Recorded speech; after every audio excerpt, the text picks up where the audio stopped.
ये फिल्म एक ऐसी दुनिया में होती है जो पूरी तरह बर्बाद हो चुकी है, जहाँ खतरनाक जीव बचे हुए लोगों पर लगातार हमला करते रहते हैं। सबसे पहले हमें जेम्स नाम का आदमी दिखाया जाता है जो कुछ संक्रमित लोगों से बचकर भागने की कोशिश कर रहा होता है। फिर हमें ट्यू नाम का एक छोटा लड़का मिलता है जो उस अंधेरी दुनिया में अकेला रहता है। इसके बाद बोनन और वसीना नाम के दो दोस्त दिखाई देते हैं जो कुछ संक्रमित लोगों का अंतिम संस्कार कर रहे होते हैं और फिर अपने कैंप की तरफ लौटते हैं। जंगल से गुजरते समय वसीना दूर एक औरत और एक बच्चे को देखता है। वह बोनन से गाड़ी रोकने को कहता है और खुद नीचे उतरकर देखने जाता है। उन लोगों को पहचानने के बाद वसीना सोचता है कि उन्हें सम्मानजनक मौत देनी चाहिए और वह उनकी तरफ बढ़ता है, लेकिन बोनन इस बात से सहमत नहीं होता। वसीना उन पर बंदूक तानता है लेकिन गोली नहीं चला पाता और वापस लौटने का फैसला करता है। तभी जंगल के अंदर से एक डरावनी गुर्राहट सुनाई देती है। बोनन उससे पूछता है कि वह क्या कर रहा है, लेकिन वसीना उसकी बात अनसुनी करके आगे बढ़ जाता है। इंतजार करते समय बोनन देखता है कि वह बच्चा दूर से उसे लगातार घूर रहा है और उसे यह बात अजीब लगती है। उसी समय वसीना एक पेड़ पर छिपे डरे हुए लड़के को देखता है, लेकिन जल्दी ही उसे पता चलता है कि यह एक जाल था। गोली चलने की आवाज सुनकर बोनन घबरा जाता है, जबकि वसीना संक्रमित औरत को मार देता है, लेकिन हमले के दौरान उसे खुद भी काट लिया जाता है। हालत और खराब तब हो जाती है जब वह संक्रमित बच्चों के एक झुंड को देखता है। वसीना भागकर वापस कार तक आता है, जबकि बोनन तुरंत गाड़ी स्टार्ट करता है और दोनों वहाँ से बच निकलते हैं। दूसरी तरफ जेम्स चारों ओर से घिर जाता है, लेकिन तभी ट्यू आकर उसकी जान बचा लेता है। जेम्स बताता है कि उसकी पत्नी संक्रमित हो गई थी, इसलिए उसे मजबूरी में अपनी ही पत्नी को मारना पड़ा। वह कहता है कि जब यह सब शुरू हुआ था तब उसने रेडियो पर सुना था कि मदद आने वाली है। कुछ समय तक वो उम्मीद बनाए रहा, लेकिन कोई कभी नहीं आया। आखिरकार उसने उम्मीद छोड़ दी और अपराध बोध में डूबा जेम्स मानता है कि उसने अपने परिवार को छोड़ दिया था। ट्यू उसे समझाने की कोशिश करता है और कहता है कि उसे भी लगता था कि हालात एक दिन बेहतर हो जाएंगे। फिर एक फ्लैशबैक में पता चलता है कि ट्यू की माँ भी संक्रमित हो गई थी और उस लड़के को अपनी माँ को खुद मारना पड़ा था। दोनों दोस्त आखिरी बार बात करते हैं और फिर अलग हो जाते हैं, जबकि बोनन पूरी तरह टूट चुका होता है। उसी समय हमें सेलाइन नाम की एक महिला दिखाई जाती है जो पेट्रोल ढूंढते हुए एक घर में पहुंचती है, लेकिन वहाँ पॉलिन और उसकी बहन थेरेसा उसे पकड़ लेती हैं। दोनों महिलाएं सेलाइन को कपड़े उतारने के लिए कहती हैं, क्योंकि वे देखना चाहती हैं कि उसे किसी संक्रमित ने काटा तो नहीं। ये पक्का करने के बाद कि वह सुरक्षित है, तीनों साथ बैठकर शराब पीते हैं और पॉलिन कहती है कि अगर वह चाहे तो वहीं रह सकती है। वापस बोनन की तरफ वह अपने केबिन पहुंचता है, जहां उसका साथी रेस उससे वसीना के बारे में पूछता है। बोनन केवल उदास चेहरा बनाता है और रेस तुरंत समझ जाता है कि क्या हुआ है। अपने दोस्त को खुद खत्म करने की हिम्मत न होने के कारण बोनन रेस से यह काम करने को कहता है। इसके बाद दोनों स्टीव के बारे में बात करते हैं जो अब तक जंगल से वापस नहीं आया था। बोनन को लगता है कि शायद वह भी संक्रमित हो चुका है और रेस मानता है कि ऐसा हो सकता है। फावड़ा रखते समय बोनन देखता है कि एक औरत उसके बिस्तर से बंधी हुई है और वह अपने दोस्त से इसके बारे में पूछता है। रेस बताता है कि उस औरत ने कहा था कि उसे कुत्ते ने काटा है, लेकिन सुरक्षा के लिए उसने उसे बांध दिया। फिर वह बोनन से चुप रहने को कहता है और शिकार करने जंगल चला जाता है। बाद में बोनन उस औरत से बात करता है और सच्चाई जानने की कोशिश करता है, लेकिन वह बार बार वही कहानी दोहराती रहती है। वह अपना नाम तान्या बताती है, लेकिन बोनन को अब भी उस पर शक रहता है और वह वहाँ से जाने का फैसला करता है। इसी बीच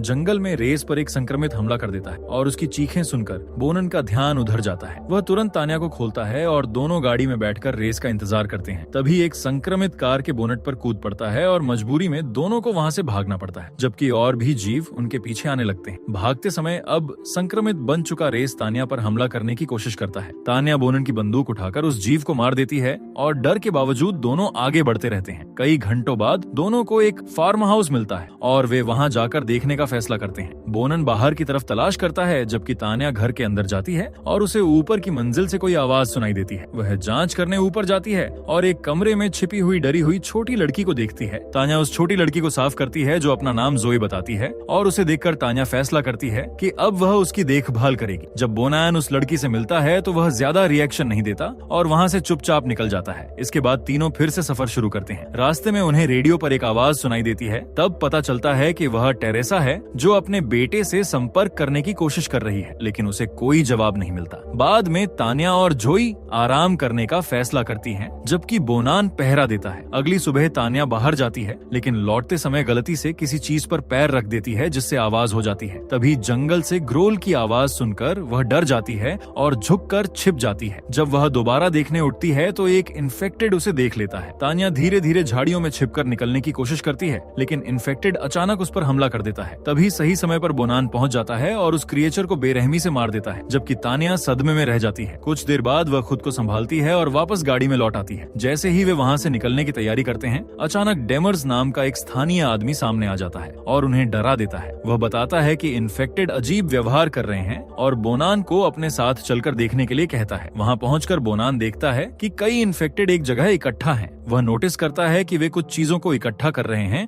जो उनके लिए खास लगती हैं। ये देखकर बोनान हैरान रह जाता है, क्योंकि ऐसा लगता है कि उनमें सोचने समझने की क्षमता आ रही है। तभी उनमें से एक इन्फेक्टेड उसे देख लेता है और बाकी को सतर्क कर देता है, जिससे बोनान को भागना पड़ता है। उसी समय तान्या भी इन्फेक्टेड की हरकतें देखकर जल्दी से गाड़ी की तरफ भागती है। बाद में पूरा ग्रुप बहनों के घर पहुंचता है और बोनान उन्हें बताता है कि रेस मारा गया। टेरेसा अपने बेटे की मौत पर दुखी होती है, लेकिन खुद को संभालकर मेहमानों को शरण देती है। कुछ देर बाद बोनान इन्फेक्टेड के अजीब व्यवहार के बारे में सबको बताता है और कहता है कि उसने ऐसा पहले कभी नहीं देखा। सभी लोग इस पर चर्चा करते हैं। थेरेसा बताती है कि पिछले कुछ हफ्तों में उन्होंने आसपास बहुत कम इन्फेक्टेड देखे थे, लेकिन अब वे अचानक बहुत बड़ी संख्या में लौट आए हैं। तान्या को लगता है कि कोई चीज उनका रास्ता रोक रही है और वह सुझाव देती है कि सबको शहर की तरफ निकल जाना चाहिए। पॉलिन और थेरेसा इस बात से सहमत नहीं होती और कहती हैं कि घर की सुरक्षा मजबूत की जा सकती है, लेकिन बाकी लोगों को लगता है कि ज्यादा देर रुकना खतरनाक हो। बाद में बोनान और पॉलिन घर के आसपास माउस ट्रैप्स बिछाते हैं और भागने का रास्ता तैयार करते हैं। इसी दौरान सेलिन देखती है कि तान्या उल्टी कर रही है और उसके हाथ पर घाव भी नोटिस करती है। तान्या कहती है कि उसे कुत्ते ने काटा था, लेकिन सेलिन को शक होता है। रात में तान्या देखती है कि बोनन और बाकी महिलाएं आपस में बात कर रही हैं। जब वह पूछती है तो थेरेसा बताती है कि वे उसके हाथ के घाव पर चर्चा कर रहे थे। तान्या नाराज होकर कहती है कि बोनान ने सबको बता दिया होगा कि ये डॉग बाइट है, लेकिन थेरेसा कहती है कि वह इसकी पुष्टि नहीं कर सकती। इस शक से तान्या परेशान हो जाती, लेकिन थेरेसा कहती है कि यह सबकी सुरक्षा के लिए है। तभी बाहर पहरा दे रही पॉलाइन जंगल से आवाज सुनती है और भागकर सबको चेतावनी देती है। पूरा ग्रुप बाहर आता है और बोनन थेरेसा के साथ जांच करने जाता है। जब वे लौटते हैं तो अचानक सारे माउस ट्रैप्स एक साथ एक्टिवेट हो जाते हैं और वहां अफरा तफरी मच जाती है। तभी जंगल से डरावनी चीखें गूंजती हैं और सब लोग जान बचाकर भागने लगते हैं। तान्या जोहो को पकड़कर बाकी लोगों के साथ भागती है, जबकि इन्फेक्टेड पूरे इलाके में फैल जाते हैं। वे भागते हुए खेत पार करके जंगल में पहुंचते हैं, लेकिन क्रीचर्स उनका पीछा करते हुए जंगल में घुस आते हैं। इस भगदड़ में ग्रुप अलग अलग हो जाता है और सभी छिपने की कोशिश करते हैं, जबकि बोनान इन्फेक्टेड का ध्यान अपनी तरफ खींचने की कोशिश करता है। इसी दौरान तान्या पर एक क्रिएचर हमला कर देता है और लगभग उसे काट लेता है, लेकिन जोई पीछे से उस पर हमला कर देती है, जिससे तान्या को उसे मारने का मौका मिल जाता है। थोड़ी देर बाद एक और ज़ॉम्बी उनके सामने आ जाता है, लेकिन तभी सेलिन अचानक वहां पहुंचती है और तुरंत उस क्रिएचर को खत्म कर देती है। सेलिन बिना देर किए बाकी इन्फेक्टेड का सामना करने वापस चली जाती है। दूसरी तरफ बोनान रेडियो पर सब सुन रहा होता है और हालात समझते ही उसकी मदद के लिए लौट पड़ता है। कुछ देर की लड़ाई के बाद ग्रुप मिलकर ज्यादातर क्रीचर्स को मार देता है और आखिरकार सब फिर से एक साथ इकट्ठा हो जाते हैं। जब बोनान वापस आता है तो तान्या दौड़कर उसे गले लगा लेती है और बोनान भी उसे अपनापन दिखाता है। अगली सुबह ग्रुप शहर की तरफ निकलने का फैसला करता है और नदी के बहाव को रास्ते के रूप में फॉलो करता है। सफर के दौरान अचानक जेम्स और टियाओ उनके सामने आ जाते हैं, जिससे सब सतर्क हो जाते हैं। बोनन जेम्स के पैर पर बाइट का निशान देखता है, लेकिन जेम्स बिना कुछ कहे टियो के साथ चलता रहता है। आगे बढ़ते हुए ग्रुप एक ऐसे फार्म तक पहुंचता है जो इन्फेक्टेड से भरा पड़ा होता है और उन्हें समझ आता है कि इसी रास्ते से गुजरना पड़ेगा। थोड़ी देर रुकने पर टेरेसा तान्या को बंदूक चलाना सिखाती है और कहती है कि जो भी हिलता दिखे उस पर गोली चला देना। पॉलिन पूछती है कि क्या कोई दूसरा रास्ता नहीं है, लेकिन बोनान बताता है कि नदी वाला रास्ता एक दिन ज्यादा लेगा, इसलिए यही रास्ता सही है। वह यह भी कहता है कि अगर कुछ गलत हुआ तो बगल का जंगल भागने का रास्ता बन सकता है। तभी डेमर्स अचानक सामने आकर सबको डराने की कोशिश करता है, लेकिन तान्या घबरा जाती है और गलती से उसे गोली मार देती है। बोनान तुरंत उसकी तरफ भागता है। मरते समय डेमर्स कहता है कि वह तो सिर्फ मजाक कर रहा था। तान्या घबरा जाती है और पछताने लगती है, लेकिन बोनान उसे शांत करने के लिए झूठ बोलता है कि डेमर्स पहले ही इन्फेक्टेड हो चुका था। बाकी लोग भी इस झूठ का साथ देते हैं क्योंकि वे उसे बेवकूफ मानते थे। इसके बाद सब धीरे धीरे इन्फेक्टेड से भरे खेत को पार करने लगते हैं। तभी जोए से गलती से आवाज हो जाती है और एक क्रीचर का ध्यान उनकी तरफ चला जाता है। सब छिपने की कोशिश करते हैं। दूर खड़े जेम्स और टियाओ ये सब देख रहे होते हैं। खतरा समझकर जेम्स आगे बढ़ता है और सही समय पर क्रीचर के सामने आकर ग्रुप को बचा लेता है। खेत पार करने के बाद भी सभी जेम्स और टियाओ पर शक करते हैं और बंदूक ताने रखते हैं। तब जेम्स अपना परिचय देता है और टियाओ का भी परिचय करवाता है। पैर के बाइट को देखकर शक तो रहता है, लेकिन आखिरकार सब उन्हें अपने साथ चलने देते हैं। रास्ते में थोड़ी देर आराम करते समय थेरेसा सबको खाना बांटती है। इसी दौरान तान्या और बोनान एक दूसरे के और करीब आने लगते हैं। दूसरी तरफ जोए और टियाओ आपस में बात करते हैं हैं, जबकि सेलिन अभी भी जेम्स के बाइट को लेकर शक करती रहती है। सफर आगे बढ़ता है, लेकिन धीरे धीरे जेम्स ग्रुप से दूर रहने लगता है। टियो को कुछ गलत महसूस होता है और वह उसे ढूंढने लौटता है। सेलेन भी उसके पीछे जाती है। उधर बाकी लोग एक सुनसान कैबिन तक पहुंचते हैं और वहां सामान ढूंढने लगते हैं। तलाशी के दौरान थेरेसा को एक लेटर मिलता है जिसमें वहां के पुराने निवासी ने लिखा होता है कि वे पूरे इलाके का आखिरी सर्वाइवर था और रोज दूसरे जीवित लोगों को ढूंढने निकलता था। ये पढ़कर सब बेचैन हो जाते हैं। दूसरी तरफ टियाओ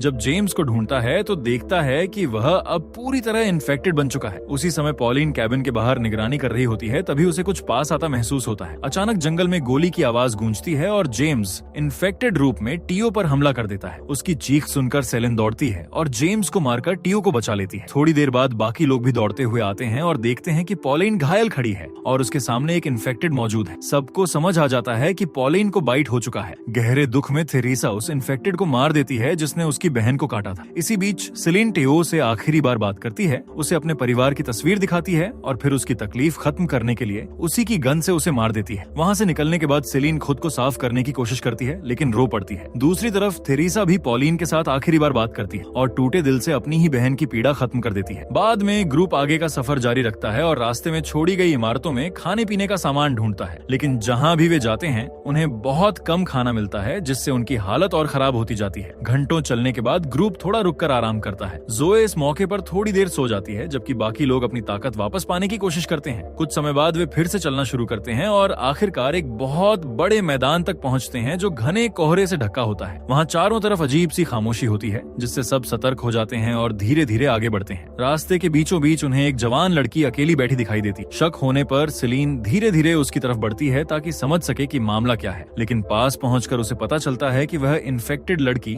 बाकी क्रीचर्स से बिल्कुल अलग व्यवहार कर रही है। वह चुपचाप बैठी रहती है और हमला नहीं करती, जिससे सेलिन एक पल के लिए रुक जाती है। तभी वह इन्फेक्टेड लड़की धीरे धीरे कोहरे के बीच बनी कुर्सियों के एक विशाल टावर की तरफ इशारा करती है। बोनान और बाकी लोग उस अजीब स्ट्रक्चर को देखकर हैरान रह जाते हैं और कुछ समझ नहीं पाते। उसी समय सेलिन को एहसास होता है कि वह क्रीचर बस समय खरीद रही है। माहौल और डरावना तब हो जाता है जब ग्रुप को कोहरे में कई परछाइयां खड़ी दिखाई देती हैं। धीरे धीरे उन्हें समझ आता है कि काउंटलेस इन्फेक्टेड चुपचाप चारों तरफ खड़े होकर उन्हें देख रहे हैं। तभी वह लड़की अचानक हरकत करती है और सेलिन तुरंत उसका गला काट देती है, लेकिन मरने से पहले वह जोर से चीख देती है, जिससे बाकी इन्फेक्टेड सतर्क हो जाते हैं। बोनान तुरंत हॉर्ड को कोहरे से निकलते देखता है और सबको भागने का आदेश देता है। घबराकर सभी मैदान पार करने लगते हैं, जबकि चारों तरफ से दर्जनों क्रीचर्स निकलने लगते हैं। जब सबको लगता है कि साथ भागना नामुमकिन है, तब थेरेसा बाकी लोगों को बचाने के लिए पीछे रुकने का फैसला करती है। कुछ ही पलों में इन्फेक्टेड उसे घेर कर मार डालते हैं। वहीं सेलिन भी क्रीचर्स से लड़ने के लिए रुक जाती है। बोनान जोए को तान्या के हवाले करता है और कहता है कि वह उसे लेकर भागती रहे। फिर खुद सेलिन की मदद करने लौट जाता है ताकि हॉर्ड को रोका जा सके। तान्या जल्दी से जोए को एक छोड़ी हुई माइन के एंट्रेंस तक ले जाती है और उसे अंदर छिपा देती है। उधर सेलिन लड़ते लड़ते आखिरकार इन्फेक्टेड के काटने का शिकार हो जाती है और धीरे धीरे खुद क्रीचर में बदलने लगती है। इन्फेक्टेड बनने के बाद वह भी बाकी ज़ॉम्बीज के साथ उस विशाल चेयर टावर को घूरती रह जाती है। जाने से पहले तान्या जोए को अलविदा कहती है और उसे मजबूत बने रहने को कहती। थोड़ी देर बाद एक इन्फेक्टेड माइन में छिपी जोए को ढूंढ लेता, लेकिन तान्या उसे अपनी तरफ खींचकर दूर ले जाती है। बाद में जोई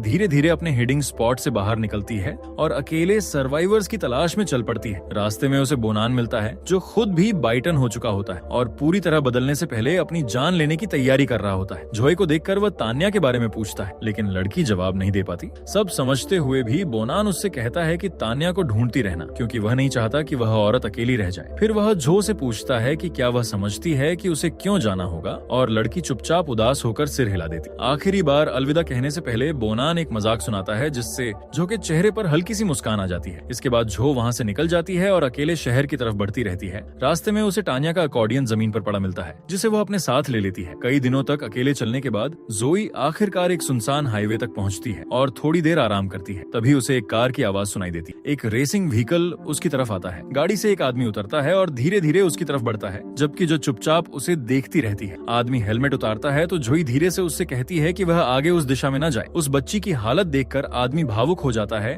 और उसे अपने साथ ले जाने का फैसला करता है। इसी के साथ फिल्म खत्म हो जाती है।